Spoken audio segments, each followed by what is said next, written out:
ವೀಕ್ಷಕರೇ, ಧರ್ಮಸ್ಥಳ ಕರ್ನಾಟಕದಲ್ಲೇ ಒಂದು ಪ್ರಮುಖ ಧಾರ್ಮಿಕ ಕ್ಷೇತ್ರ. ಈ ಪುಣ್ಯ ಕ್ಷೇತ್ರದ ಬಗ್ಗೆ ಈ ನಡುವೆ ಹಲವಾರು ಪ್ರಶ್ನೆಗಳು ಹುಟ್ಟಿಕೊಂಡಿದ್ವು. ಅದೇನಂದ್ರೆ ಇದು ಹಿಂದೂ ದೇವಾಲಯನ ಅಥವಾ ಜೈನರ ದೇವಾಲಯನ ಎಂಬ ಬಗ್ಗೆ ಆಗಿದ್ದು, ಇದೇ ಒಂದು ಗೊಂದಲ ಸಾಮಾನ್ಯವಾಗಿ ಉದ್ಭವಿಸಿದ್ದಾದ್ರೂ ಹೇಗೆ ಅಂದ್ರೆ, ಈ ಗೊಂದಲ ಸೃಷ್ಟಿಯಾಗಿದ್ದು ಸಮೀರ್ MD ಎಂಬ ಯೂಟ್ಯೂಬರ್ ನಿಂದ.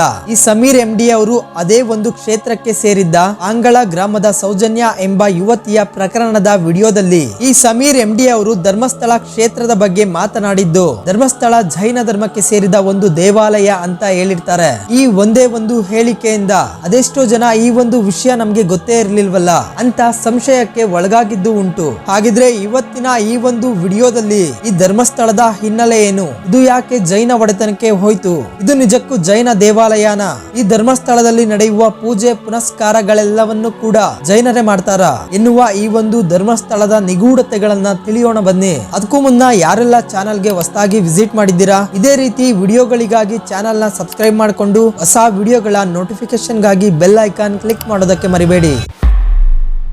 ವೀಕ್ಷಕರೇ, ಧರ್ಮಸ್ಥಳ ಕರ್ನಾಟಕದಲ್ಲೇ ಒಂದು ಪ್ರಮುಖ ಧಾರ್ಮಿಕ ಕ್ಷೇತ್ರ. ಈ ಧರ್ಮಸ್ಥಳ ಸುಮಾರು 800 ವರ್ಷಗಳ ಐತಿಹಾಸಿಕ ಹಿನ್ನೆಲೆ ಹೊಂದಂತ ದೇಶದ ಪ್ರಮುಖ ದೇವಸ್ಥಾನಗಳಲ್ಲಿ ಒಂದು ಅನ್ನೋದು ನಮ್ಮ ಕರ್ನಾಟಕಕ್ಕೆ ಹೆಮ್ಮೆ. ಇದು ದೇಶದ ಹಾಗೂ ನಮ್ಮ ರಾಜ್ಯದ ಇತರ ದೇವಸ್ಥಾನಗಳ ಹಾಗೆ ಸರ್ಕಾರದ ವಶದಲ್ಲಿ ಇಲ್ಲ. ಆರಂಭದಿಂದಲೂ ಕೂಡ ಇದು ಅಲ್ಲಿನ ಜೈನ ವಂಶಸ್ಥರ ನಿಯಂತ್ರಣದೊಂದಿಗೆ ಬಂದಿದೆ. ಕರ್ನಾಟಕದಲ್ಲಿ ಅತಿ ಹೆಚ್ಚು ಶಿವಭಕ್ತರು ಭೇಟಿ ನೀಡುವ ದೇಗುಲ ಅಂದ್ರೆ ಅದು ಧರ್ಮಸ್ಥಳ. ಧರ್ಮ ನೆಲೆಸಿರುವ ಸ್ಥಳವೇ ಧರ್ಮಸ್ಥಳ ಎಂಬುದು ಭಕ್ತರ ನಂಬಿಕೆ. ಅಲ್ಲಿ ಸಾಕ್ಷಾತ್ ಪರಮೇಶ್ವರನೇ ನೆಲೆಸಿದ್ದಾನೆ ಎಂದು ಹೇಳ್ತಾರೆ. ಇನ್ನು ಧರ್ಮಸ್ಥಳದ ಬಗ್ಗೆ ತಿಳಿದುಕೊಳ್ಳಲು ಸಾಕಷ್ಟು ವಿಷಯಗಳಿವೆ. ಧರ್ಮಸ್ಥಳದ ಮಹತ್ವವೇನು, ಇದರ ಐತಿಹಾಸಿಕ ಹಿನ್ನೆಲೆಗಳೇನು ಎಂಬುದನ್ನ ಪ್ರತಿಯೊಬ್ಬರು ಕೂಡ ತಿಳಿದುಕೊಳ್ಳಲೇಬೇಕು. ಸ್ನೇಹಿತರೆ, ಧರ್ಮಸ್ಥಳ ದಕ್ಷಿಣ ಕನ್ನಡ ಜಿಲ್ಲೆಯ ಬೆಳ್ತಂಗಡಿ ಕ್ಷೇತ್ರಕ್ಕೆ ಸೇರಿದ್ದ ಒಂದು ಧಾರ್ಮಿಕ ಕ್ಷೇತ್ರ. ಈ ಒಂದು ಕ್ಷೇತ್ರದ ಹಿನ್ನೆಲೆ ಹಾಗೂ ಇದರ ಇತಿಹಾಸದ ಕಡೆ ನಾವು ನೋಡೋದಾದ್ರೆ, ಇಲ್ಲಿಂದ ಸುಮಾರು 800 ವರ್ಷಗಳಿಗೂ ಹಿಂದಕ್ಕೆ ಹೋಗ್ಬೇಕಾಗುತ್ತೆ. ಇನ್ನು ಧರ್ಮಸ್ಥಳಕ್ಕೆ ಆಗ ಈ ಹೆಸರು ಇರಲಿಲ್ಲ. ಧರ್ಮಸ್ಥಳದ ಹಿಂದಿನ ಹೆಸರು ಕುಡುಮ ಎಂಬುದಾಗಿತ್ತು. ಈ ಪ್ರಾಂತ್ಯದ ನೆಲ್ಯಾಡು ಬೀಡು ಎಂಬ ಗೃಹದಲ್ಲಿ ಬೀರ್ಮಣ್ಣ ಪೇರ್ಗಡೆ ಮತ್ತು ಅಮ್ಮು ಬಲ್ಲಾಳ್ತಿ ಎಂಬ ಧರ್ಮಿಷ್ಠರಾದ ಸತಿಪತಿಯರಿಬ್ರು ವಾಸ ಇರ್ತಾರೆ. ಒಂದಿನ ಇವರ ಮನೆಗೆ 4 ಮಂದಿ ಅತಿಥಿಗಳು ಬಂದು, ಧರ್ಮ ಎಲ್ಲಿದೆಯೋ, ಇಲ್ಲಿ ಧರ್ಮವನ್ನ ಆಚರಿಸಲ್ಪಡುತ್ತೋ ಅಂತ ಸ್ಥಳವನ್ನ ತೋರಿಸಿ ಅಂತ ಹೇಳಿದಾಗ ಆ ದಂಪತಿಗಳಿಬ್ರು ಆ 4 ಮಂದಿ ದೈವಾಂಶ ಸಂಭೂತರಾದವರನ್ನ ಕೆಲವು ದಿನಗಳ ಕಾಲ ತಮ್ಮ ಮನೆಯಲ್ಲೇ ಅವರನ್ನ ಸತ್ಕರಿಸಿದ್ರು. ಇವರ ಊಟೋಪಚಾರ ಹಾಗೂ ನೇಮನಿಷ್ಠೆಗೆ ಮನಸೋತ ಆ ಮಾನವ ಸ್ವರೂಪಿ ದೈವಾಂಶ ಸಂಭೂತರು ನಾವು ನಿರೀಕ್ಷೆ ಮಾಡಿದಂತಹ ಧರ್ಮದ ನೆಲೆನಾಡು ಇದೆ ಅಂತ ಭಾವಿಸಿ ಒಂದು ರಾತ್ರಿ ಆ 4 ಅತಿಥಿಗಳು ಧರ್ಮ ದೇವತೆಗಳ ರೂಪದಲ್ಲಿ ಬೀರ್ಮಣ್ಣ ಪೇರ್ಗಡೆಯವರ ಕನಸಿನಲ್ಲಿ ಕಾಣಿಸಿಕೊಂಡು ತಾವೆಲ್ಲರೂ ಆ ಮನೆಯಲ್ಲಿ ನೆಲೆಸಲು ಇಚ್ಛಿಸಿರುವುದಾಗಿ ಹೇಳಿದ್ರು. ಧರ್ಮ ದೇವತೆಗಳ ಆ ಒಂದು ಆದೇಶವನ್ನ ಮೀರದಂತಹ ಬೀರ್ಮಣ್ಣ ಇದನ್ನ ತನ್ನ ಪತ್ನಿಗೂ ತಿಳಿಸಿ ಆ ಒಂದು ಸ್ಥಳ ಅಂದ್ರೆ ಅವನಿದ್ದಂತಹ ವಾಸದ ಮನೆಯನ್ನೇ ಆ ಧರ್ಮ ದೇವತೆಗಳಿಗಾಗಿ ಬಿಟ್ಕೊಟ್ಟು ತಾನು ಅದೇ ನೆಲ್ಯಾಡು ಬೀಡುವಿನ ಇನ್ನೊಂದ್ ಕಡೆ ಹೋಗಿ ವಾಸ ಮಾಡೋದಕ್ಕೆ ಶುರು ಮಾಡಿದ್ರು.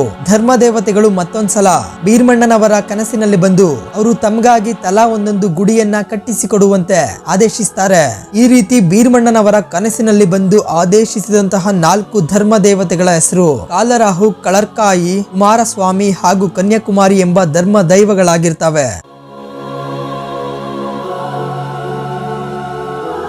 ತಕ್ಷಣ ಈ 4 ಧರ್ಮ ದೈವಗಳು ಸೂಚಿಸಿದಂತೆ ದಂಪತಿಗಳಿಬ್ರು ಕೂಡ 4 ದೈವಗಳಿಗೂ ಒಂದೊಂದು ಗುಡಿಯನ್ನ ಕಟ್ತಾರೆ. ಇದ್ರ ಜೊತೆಗೆ ನಮ್ಗೆ ನಿತ್ಯ ಪೂಜೆ ಮಾಡುವಂತ ಇಬ್ರು ಪೇರ್ಗಡೆ ವಂಶದ ಬ್ರಾಹ್ಮಣ ಅರ್ಚಕರನ್ನ ನೇಮಿಸಬೇಕು. ಹಾಗೆ ಅವರ ಕಾಯ ವಾಚ ಮನಸ್ಸು ಶುದ್ಧವಾಗಿರ್ಬೇಕು ಅಂತ ಆ ದಂಪತಿಗಳಿಗೆ ವಾಣಿ ಬರುತ್ತೆ. ಇಷ್ಟೆಲ್ಲ ಮಾಡಿದ್ರೆ ನಾವು ಇನ್ ಮುಂದೆ ನಿಮ್ಮ ಪೇರ್ಗಡೆ ಮನೆತನದವರನ್ನ ತಲೆತಲಾಂತರಕ್ಕೂ ರಕ್ಷಣೆ ಮಾಡ್ತೀವಿ ಅಂತ ಧರ್ಮ ದೇವತೆಗಳು ಬೀರ್ಮಣ್ಣ ಅವ್ರಿಗೆ ಭರವಸೆ ಕೊಡ್ತಾರೆ. ಮುಂದುವರೆದು ಬೀರ್ಮಣ್ಣನವರು ಅಲ್ಲೊಂದು ದೊಡ್ಡ ದೇವಾಲಯವನ್ನ ಕಟ್ತಾರೆ.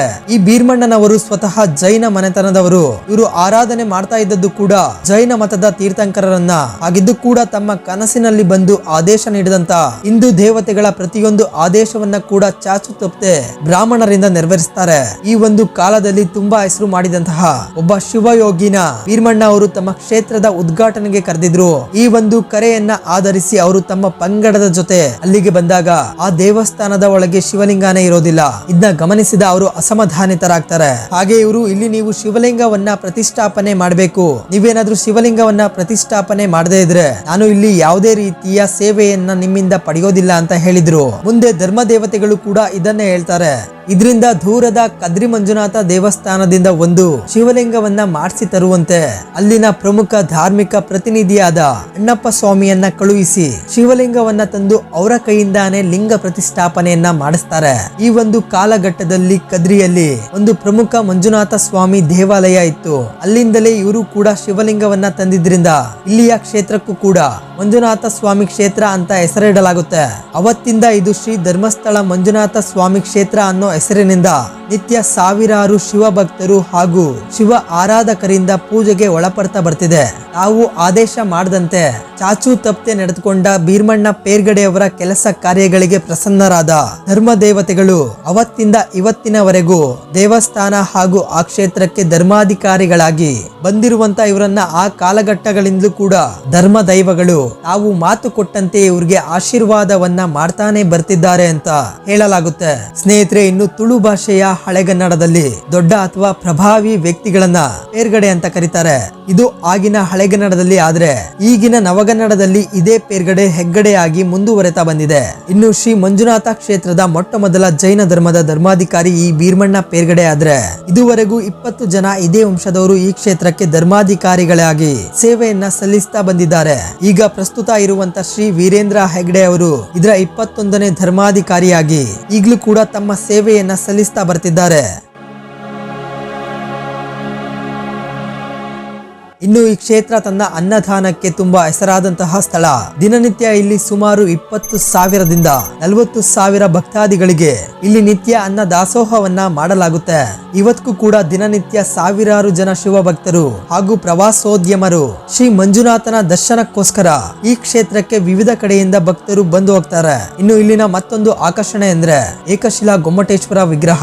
ಇದರ ನಿರ್ಮಾಣ ಕಾರ್ಯ ರಂಜಾಳ ಗೋಪಾಲ ಕೃಷ್ಣವರ ನೇತೃತ್ವದಲ್ಲಿ 1968ರಲ್ಲಿ ಆರಂಭವಾಗಿ 1973ರಲ್ಲಿ ಮುಕ್ತಾಯಗೊಳ್ಳುತ್ತೆ. ಹಾಗೆ ಈ ಒಂದು ಮಂಜುನಾಥೇಶ್ವರನ ಹೆಸರಲ್ಲಿ ಈ ದೇವಾಲಯವನ್ನ ನಡೆಸಿಕೊಂಡು ಬರ್ತಿರುವಂತವರು ಅನ್ನದಾನ, ವಿದ್ಯಾದಾನ, ಔಷಧ ದಾನ ಎಂಬಂತ ಇನ್ನು ಮುಂತಾದ ದಾನಗಳನ್ನ ಮಾಡ್ತಾ ಬರ್ತಿದ್ದಾರೆ. ಹಾಗೆ ಇವತ್ತಿಗೂ ಕೂಡ ಇಲ್ಲಿನ ಎಲ್ಲ ಪೂಜೆ ಪುನಸ್ಕಾರಗಳನ್ನ ವೈದಿಕರು ಹಾಗೂ ಬ್ರಾಹ್ಮಣರೇ ನಡೆಸಿಕೊಂಡು ಬರ್ತಿದ್ದಾರೆ. ಹಾಗಾಗಿ ಈ ಧರ್ಮಸ್ಥಳ ಸಂಪೂರ್ಣವಾಗಿ ಹಿಂದೂ ದೇವಾಲಯ. ಏಕೆಂದ್ರೆ ಇಲ್ಲಿ ನಡೆಯುವಂತ ಆಚಾರ ವಿಚಾರ ಪೂಜೆ ಪುನಸ್ಕಾರಗಳೆಲ್ಲವೂ ಕೂಡ ನಮ್ಮ ಹಿಂದೂ ಸಂಸ್ಕಾರವೇ.